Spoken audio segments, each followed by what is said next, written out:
ഇന്ന് എൻ്റെ അച്ഛൻ ഓർമ്മയായിട്ട് 1 വർഷം. ഞങ്ങളാൽ കഴിയുന്ന രീതിക്ക് കുറച്ച് പേർക്ക് ഭക്ഷണം കൊടുക്കാമെന്ന് തീരുമാനിച്ചു. ഞങ്ങൾ കുറച്ച് ഭക്ഷണം മെഡിക്കൽ കോളേജിൽ കൊടുക്കാമെന്ന് തീരുമാനിച്ചു. മെഡിക്കൽ കോളേജിൽ കൊടുക്കുന്നതിന് ഒരു കാരണമുണ്ട്. ഞാനും മെഡിക്കൽ കോളേജും തമ്മിൽ കുറച്ച് ആത്മബന്ധമുണ്ട് കേട്ടോ. ഞാൻ ഒരു 3 മാസത്തോളം മെഡിക്കൽ കോളേജിൽ അഡ്മിറ്റായിരുന്നു.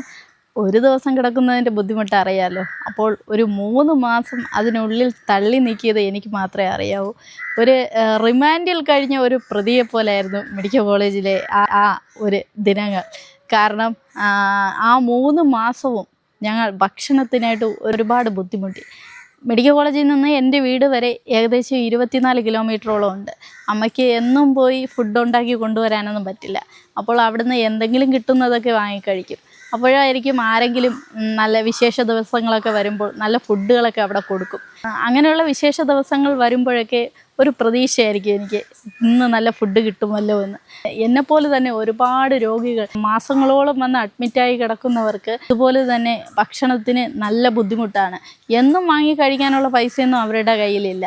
അപ്പോൾ ആരെങ്കിലുമൊക്കെ കൊണ്ടുവരുന്നതാണ് വാങ്ങി കഴിക്കുന്നത്. ആ കൂട്ടത്തിൽ ഞാനും ഉണ്ട്. ഞാനും ഇങ്ങനെ നോക്കിയിരിക്കും. ആ 90 ദിവസവും ഞാൻ അവിടെ കിടന്നപ്പോൾ എൻ്റെ മനസ്സിലുണ്ടായിരുന്നത്, എന്നെങ്കിലും എനിക്ക് ഭക്ഷണം കൊടുക്കാൻ പറ്റുമെങ്കിൽ ഈ മെഡിക്കൽ കോളേജിൽ തന്നെ കൊണ്ടുവന്ന് കൊടുക്കണം എന്നുള്ള ഒരു ആഗ്രഹം ഉണ്ടായിരുന്നു. എല്ലാവരും പറയും ഗവൺമെൻറ് ആശുപത്രിയല്ലേ പൈസയ്ക്ക് ചിലവെന്താന്ന്. അതറിയണമെങ്കിൽ ഒരു 15 ദിവസമെങ്കിലും മെഡിക്കൽ കോളേജിൽ അഡ്മിറ്റ് ആകണം. അപ്പോൾ നമ്മുടെ കയ്യിലെ പൈസയൊക്കെ ചിലവായി തുടങ്ങും. മെഡിക്കൽ കോളേജിൽ നിന്ന് എഴുതുന്ന പല മരുന്നുകളും നമുക്ക് അവിടെ നിന്ന് കിട്ടാറില്ല. മിക്ക വില കൂടിയ മരുന്നുകളും പുറത്തു നിന്നാണ് മേടിക്കുന്നത്. പലരും ഉറ്റവരുടെ ജീവൻ നിലനിർത്തുവാൻ വേണ്ടി ഭക്ഷണത്തിന് പോലും മാറ്റിവെക്കുന്ന പൈസയ്ക്കായിരിക്കും മരുന്നുകൾ മേടിക്കാറ്. ആ 3 മാസ കാലയളവിൽ മെഡിക്കൽ കോളേജിനകത്ത് ഞാൻ കണ്ട കാഴ്ചകൾ വളരെ ഹൃദയഭേദകമായിരുന്നു. തൻ്റെ ഉറ്റവരുടെ പ്രാണം പൊലിഞ്ഞു പോകുന്ന കാഴ്ചകൾ കണ്ട് എൻ്റെ ഹൃദയം പിടയുമായിരുന്നു. ദിവസങ്ങളോളം ICUവിന് മുന്നിൽ ഉറ്റവരുടെ ജീവന് വേണ്ടി പ്രാർത്ഥനയോട് കാത്തു നിൽക്കുന്ന ഒരുപാട് മനുഷ്യർ, അക്കൂട്ടത്തിൽ ഞാനുമുണ്ട്. അന്നേരം നമുക്ക് വിശപ്പെല്ലാം മറന്നുപോകും. സത്യത്തിൽ മെഡിക്കൽ കോളേജിനുള്ളിൽ 1 മാസം അഡ്മിറ്റായാൽ ഒരു നരക ജീവിതം തന്നെയാണ്. നമ്മുടെ അവസ്ഥയെക്കാളും കഷ്ടമാണ് അന്യജില്ലകളിൽ നിന്ന് വരുന്ന രോഗികളുടെ കാര്യം. അവരെല്ലാം പണയം വെച്ച് വളരെ പ്രതീക്ഷയോടെയാണ് മെഡിക്കൽ കോളേജിൽ വരുന്നത്. ഇവിടെ വന്നൊരു 15 ദിവസമാകുമ്പോഴേക്കും കയ്യിലെ കാശെല്ലാം കാലിയാകും. വിശപ്പുണ്ടെങ്കിൽ പോലും പുറത്തറിയിക്കില്ല കേട്ടോ. പലരെയും എനിക്കറിയാം. എൻ്റെ വീട്ടിൽ നിന്ന് കൊണ്ടുവരുന്ന ഭക്ഷണത്തിൽ നിന്ന് അവർക്കായി ഷെയർ ചെയ്തിട്ടുമുണ്ട്.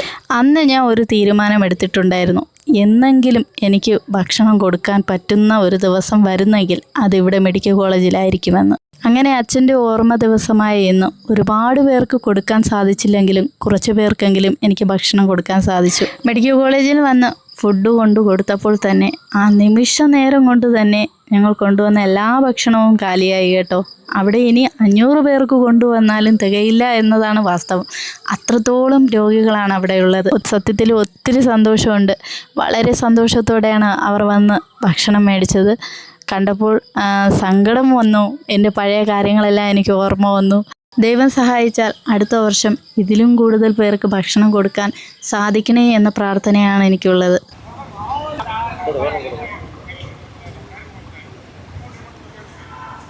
മാമനോട്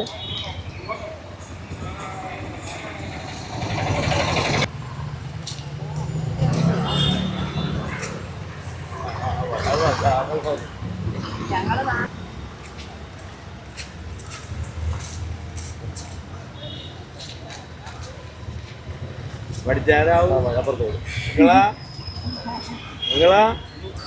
ആകെ 2.5 കൊടുക്കണമല്ല. പഠിച്ചാരാവും ആരാവും നിങ്ങളാ എല്ലാം ദൈവത്തിൻ്റെ